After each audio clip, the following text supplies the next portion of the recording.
T'es-tu déjà demandé pourquoi tant de leaders religieux aujourd'hui semblent plus intéressés par la célébrité que par les âmes? As-tu remarqué combien de pulpits sont occupés par des hommes qui ne nourrissent pas, ne protègent pas et ne connaissent même pas le troupeau que Dieu leur a confié? Le message d'aujourd'hui est urgent. C'est un appel à la vigilance. C'est une alerte contre les pasteurs insensés et les faux maîtres, basé sur le sermon 862 de Charles Haddon Spurgeon. Cette parole n'est pas confortable et ne doit pas l'être. Elle est comme une épée qui coupe, non pour blesser, mais pour guérir. Spurgeon disait un jour, « La marque d'un faux pasteur, c'est qu'il se nourrit lui-même et non les brebis. » Si tu es un chrétien sincère qui désire marcher dans la vérité, ce message va t'ouvrir les yeux et renouveler ta confiance dans le vrai pasteur, qui est Christ. Et si, par hasard, tu es sous un ministère superficiel, manipulateur ou sans engagement envers les Écritures, peut-être qu'aujourd'hui est le jour pour te réveiller. Un des plus grands dangers de notre temps ne vient pas des menaces extérieures, mais des pulpits contaminés par de faux pasteurs. Ils ont l'apparence de la piété, un langage biblique. Souvent sont charismatiques, populaires, éloquents, mais ce ne sont que des loups en peau de brebis. Spurgeon dénonçait courageusement, certains pasteurs ne nourrissent pas les brebis, mais divertissent des boucs. Ces leaders disent au peuple ce qu'il veut entendre, mais cachent ce qu'il doit entendre. Ils fuirent la croix, évitent le repentir, remplacent l'évangile par une motivation bon marché, et placent l'homme au centre du message. Peux-tu percevoir cela? Sais-tu discerner qui parle vraiment de la part de Dieu? Beaucoup de ces faux pasteurs s'occupent d'eux-mêmes.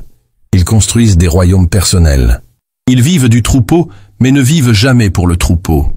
Le texte d'Ézéchiel 34, 2-4 nous confronte à 5 marques de ces faux leaders. Fils de l'homme, prophétise contre les pasteurs d'Israël, prophétise et dis-leur, ainsi parle le Seigneur Dieu. Malheur aux pasteurs d'Israël qui se paissent eux-mêmes. Les pasteurs ne paîtront-ils pas les brebis? Vous mangez la graisse, vous vous habillez de la laine, vous égorgez le gros bétail, mais vous ne paîtrez pas les brebis. Vous n'avez pas fortifié la faible, vous n'avez pas guéri la malade, vous n'avez pas lié la blessée, vous n'avez pas ramené celle qui était égarée, vous n'avez pas cherché celle qui était perdue, mais vous dominez avec rigueur et dureté. 1. Ces faux pasteurs ne nourrissent pas les brebis. Vous mangez la graisse, vous vous habillez de la laine, mais vous ne paîtrez pas les brebis. Verset 3. C'est sans doute la marque la plus évidente. Une direction qui se nourrit du peuple, mais ne le nourrit pas de la vérité. La vraie nourriture spirituelle est la parole de Dieu, dans sa totalité. Mais les faux pasteurs offrent des messages sucrés, légers, inoffensifs, qui ne confrontent pas le péché, n'appellent pas au repentir et ne préparent pas le peuple à l'éternité. Spurgeon alertait. Si tu cesses de prêcher la doctrine de la dépravation humaine, du jugement, de la grâce souveraine et de la nécessité de la nouvelle naissance, tu peux avoir une église pleine, mais tu n'auras pas de brebis, tu auras un rassemblement de morts. Ces hommes utilisent le pupitre pour construire des suiveurs, mais pas des disciples. Ils prêchent ce qui plaît à l'oreille, mais ne transforment pas le cœur. Ils offrent du pain moisi quand ils offrent quelque chose. Es-tu nourri de la vérité de la parole ou seulement diverti? As-tu grandi spirituellement là où tu es? 2. Ils ne fortifient pas les faibles. Vous n'avez pas fortifié la faible. L'Église est composée de personnes fragiles, nouvelles dans la foi, émotionnellement fatiguées, blessées par le péché et le monde. Le rôle du pasteur est de fortifier, protéger, soutenir. Mais les faux leaders ignorent les faibles. Ils préfèrent les forts, les influents, les financièrement utiles. Ils n'ont pas le temps de discipuler. Ils ne s'impliquent pas dans la souffrance des autres. Ils sont trop occupés avec des agendas et des événements. Jésus, le vrai pasteur, était l'opposé. Il ne brisera pas le roseau froissé et n'éteindra pas le lumignon qui fume. Ésaïe 42, 3. As-tu reçu un vrai soin spirituel? Y a-t-il quelqu'un pour te fortifier quand tu es faible, ou es-tu traité comme un numéro? 3. Ils ne guérissent pas les malades. Vous n'avez pas guéri la malade. Cette maladie est spirituelle, émotionnelle, morale. C'est le péché non traité, la culpabilité non guérie, l'âme blessée et sans direction. Le faux pasteur ne guérit pas car il n'a pas le remède. Il ne prêche pas Christ clairement. Il préfère utiliser des rituels, des campagnes et des solutions magiques au lieu de l'évangile pur. Il ne conduit pas les gens à la croix, mais aux promesses. Il ne conduit pas au repentir, mais au miracle. Spurgeon disait, « Un évangile qui ne guérit pas le péché est un poison, pas un remède. » Ces pasteurs rendent encore plus malades ceux qui sont déjà malades. Ce qui devrait être un lieu de guérison devient un champ d'oppression religieuse. Application. As-tu été conduit à Christ pour être guéri dans ton âme, ou as-tu été distrait par des discours vides et des promesses émotionnelles? 4. Il ne ramène pas les égarés. Vous n'avez pas ramené celles qui étaient égarées, et vous n'avez pas cherché celles qui étaient perdues. Le cœur du vrai pasteur bat pour les brebis perdues. Jésus a raconté qu'il laisserait 99 pour chercher 1. Il est venu chercher et sauver ceux qui étaient perdus. Mais les faux pasteurs ne sortent pas des 4 murs. Ils n'évangélisent pas. Ils ne visitent pas. Ils ne pleurent pas pour les âmes. Ils sont focalisés sur le marketing, la structure et la visibilité. Le ministère est devenu une scène, pas un chant. Ils perdent une âme et ne s'en soucient pas. Ils ne connaissent pas le nom des brebis, ne suivent pas leur chemin. Ils ont perdu le sens pastoral. Ils sont devenus des administrateurs, des célébrités religieuses. Le ministère qui te dirige se soucie-t-il de ton âme? Viendrait-il te chercher si tu t'éloignais? As-tu l'impression d'être dans un troupeau ou dans un spectacle? 5. Ils dominent avec rigueur et dureté. Vous dominez avec rigueur et dureté. C'est peut-être la marque la plus effrayante, l'abus d'autorité spirituelle. Ces leaders ne servent pas. Ils contrôlent, ne guident pas, ils imposent. Ils exigent une obéissance aveugle, confondent honneur avec idolâtrie, utilisent des versets hors contexte pour manipuler et maintenir le peuple dans l'ignorance. Spurgeon avertissait, « Là où le pasteur exige une révérence qui appartient à Christ, là il y a un idole sur le pupitre. Cette tyrannie spirituelle blesse, opprime et éloigne le peuple de Jésus. Mais les vrais pasteurs sont comme Christ. Ils servent avec amour, conduisent avec douceur, corrigent avec compassion. Es-tu sous une direction qui sert ou qui contrôle? Es-tu discipliné avec grâce ou pressé par la peur? Face à ces marques que nous venons d'explorer, la question inévitable est, comment le chrétien peut-il se protéger et vivre loin de l'influence des faux leaders? Voici 5 attitudes pratiques pour fortifier ta foi et ne pas être trompé. 1. Connais profondément la parole de Dieu. L'ignorance biblique est le terrain fertile où les faux pasteurs prospèrent le plus. Sans connaissance de la vérité, n'importe quel mensonge bien raconté semble une révélation divine. C'est pourquoi l'apôtre Paul, écrivant à Timothée, exhorte « Efforce-toi de te présenter devant Dieu comme un homme éprouvé, un ouvrier qui n'a pas à rougir, qui dispense correctement la parole de la vérité. » 2 Timothée 2,15. Beaucoup aujourd'hui acceptent des discours émotionnels, des slogans spirituels et des jargons de pulpite comme s'ils étaient de la doctrine, parce qu'ils n'examinent pas les Écritures. Le chrétien qui ne lit pas la Bible devient une proie facile pour toute voix qui parle au nom de Dieu. Spurgeon disait « Lis beaucoup de bons livres, mais vis dans la Bible. Tu dois être un lecteur constant de la parole. Ne dépends pas uniquement de ce que le pasteur dit. Vérifie, compare, étudie. Sois comme les Béréens qui écoutaient Paul, mais examinaient tout à la lumière des Écritures. » Acte 17, 11. La Bible est la lumière qui expose les ténèbres, y compris celles déguisées en religion. 2. Prie en demandant le discernement spirituel. Le discernement est plus que la raison. C'est une sensibilité spirituelle qui vient de Dieu. C'est le Saint-Esprit qui nous guide dans toute la vérité. Jean 16, 13. Sans prière, le chrétien devient vulnérable à la manipulation, car il perd la connexion avec la voix du vrai pasteur.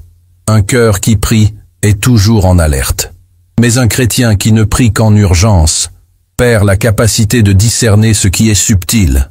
Discerner n'est pas tout soupçonner. C'est reconnaître ce qui vient de Dieu et ce qui ne vient pas. C'est percevoir l'esprit derrière les paroles. Tous ceux qui disent « Seigneur, Seigneur » ne parlent pas de la part de Dieu. Matthieu 7, 21. Prie avant d'écouter un sermon. Prie avant de suivre un leader. Prie avant de t'engager dans un ministère. Demande au Seigneur d'ouvrir tes yeux, comme il l'a fait avec le serviteur d'Élisée, 2 Rois 6, 17, pour voir au-delà des apparences. Sans prière, Même l'erreur la plus grotesque peut sembler spirituelle. 3. Évalue les fruits de la direction, pas seulement les dons. Jésus a dit clairement, « C'est à leurs fruits que vous les reconnaîtrez ». Matthieu 7, 16. Le problème est que beaucoup sont impressionnés par les dons. Le don de la parole, l'éloquence, la capacité de remplir des salles, le charisme. Mais les dons ne sont pas un signe d'approbation divine. Dieu peut utiliser quelqu'un, et pourtant cette personne être perdue. Matthieu 7, 22, 23. Les fruits révèlent le caractère, un amour véritable pour les âmes, l'humilité devant Dieu, la fidélité à la parole, la transparence dans la conduite, le sacrifice personnel pour le troupeau. Ne te laisse pas impressionner par les feux d'artifice sur le pupitre. Cherche des leaders qui ont une vie cohérente avec l'Évangile, qui servent plus qu'ils n'apparaissent, qui se réjouissent de la croissance de l'autre, pas seulement de leur propre ministère. Le don peut crier, mais le fruit parle doucement et avec vérité. 4. Rejette la peur et la dépendance émotionnelle au leader. Un signe clair d'un ministère toxique est lorsque le leader se place entre toi et Dieu. Il exige la loyauté envers lui, pas envers la vérité. Il enseigne que sortir de sa couverture, c'est sortir de la bénédiction de Dieu. Il utilise la peur comme arme et la culpabilité comme chaîne. Frère, c'est un piège. Le vrai pasteur est Christ. Aucun homme n'a le droit de te garder captif au nom de l'autorité spirituelle. Galates 5, 1 dit « C'est pour la liberté que Christ nous a libérés ». Spurgeon avertissait « Un pasteur qui se rend nécessaire au salut de ses brebis n'est pas pasteur, il est usurpateur. Tu ne dois pas craindre les hommes, crains Dieu. Ne vis pas dépendant émotionnellement d'une figure d'autorité. Dieu ne t'a pas appelé à idolâtrer des hommes, mais à marcher avec lui dans la liberté, la vérité et l'obéissance. 5. Aie confiance que le vrai pasteur prend soin de toi. C'est peut-être la plus belle application de toutes. Même si tu as déjà souffert à cause de faux leaders, même si tu as été blessé, manipulé ou ignoré, Christ est toujours ton pasteur, et il ne faillit jamais. Je suis le bon pasteur. Le bon pasteur donne sa vie pour les brebis. Jean 10, 11. Alors que les faux prennent pour eux, Jésus s'est donné pour toi. Il n'exploite pas, il guérit. Il n'exige pas d'adoration personnelle. Il te conduit vers le Père. Il ne te trouble pas. Il te guide sur le chemin de la justice. Si tu as été blessé par de mauvais pasteurs, sache, Jésus n'est pas comme eux. Ne confonds pas la faillite des hommes avec le caractère du Seigneur. Tourne-toi vers lui. Écoute sa voix. Il t'appelle à revenir à la bergerie de la grâce. Frère, sœur, prends garde. Il y a beaucoup de ministères avec une apparence de piété, mais vide de vérité. Il y a des leaders qui se promeuvent au nom de Dieu, mais ne représentent pas Christ. Des pulpites pleins de spectacles, mais pauvres en repentir. Et le pire, beaucoup de chrétiens restent sous cette direction par peur, habitude ou cécité spirituelle. Tu dois veiller. Le diable n'a pas besoin de te sortir de l'église. Il a juste besoin que tu restes prisonnier d'un mensonge à l'intérieur. C'est le piège le plus subtil. Si ce message t'a confronté, ne durcis pas ton cœur. Si tu as été nourri par une doctrine faible, si tu as mis des hommes à la place de Christ, si tu as vécu une foi passive et confortable, il est temps de revenir. Reviens à l'évangile pur, à la simplicité de la croix, à la voix du vrai pasteur. Crie vers le Seigneur avec sincérité. Seigneur, délivre-moi de l'erreur. Montre-moi la vérité. Ramène-moi à ta parole. Je veux te suivre, toi, et non les hommes. Il n'y a pas de honte dans le repentir. La honte, c'est de rester dans les ténèbres, alors que Dieu t'offre la lumière. Dieu ne dénonce pas seulement les faux pasteurs. Il promet de restaurer le troupeau. Je leur susciterai un seul pasteur, qui les paîtra. Mon serviteur David. Il les paîtra, et il sera leur pasteur. Ézéchiel 34, 23. Cette promesse s'est accomplie en Christ. Il est le bon pasteur. Il connaît ses brebis. Il guérit, nourrit, cherche, console. Et il ne faillit jamais. Même si tu as été blessé par un faux leader, Christ peut restaurer tout ce qui a été brisé. Gloire à Dieu pour cela. Cette parole t'a touché? Laisse un commentaire. As-tu déjà identifié l'une de ces marques chez un leader? Comment Dieu t'a-t-il parlé aujourd'hui? Partage ce message avec quelqu'un qui a besoin d'être alerté et édifié. Identifie un frère ou une sœur en commentaire et répandons la vérité avec amour et courage. Brisons le silence. Ce message ne doit pas rester pour toi seul. Prions. Seigneur Dieu, tu es le seul pasteur fidèle, juste et vrai. Délivre-nous des faux leaders, de ceux qui se nourrissent du troupeau au lieu de le servir. Donne-nous discernement, courage et soif de ta vérité. Restaure, Seigneur, tous ceux qui ont été blessés par des pasteurs insensés. Fortifie les faibles, guéris les malades, ramène les égarés, et que, même en ces temps d'erreur, nous puissions entendre clairement ta voix. Jésus-Christ est le seul et suffisant pasteur, et rien ne nous manquera. Je prie en son nom. Amen. Partagez cette vidéo. Abonnez-vous à notre chaîne. Parcourez notre playlist. Nous avons des dizaines de vidéos avec des études de Charles Spurgeon. Laissez également votre commentaire et votre like.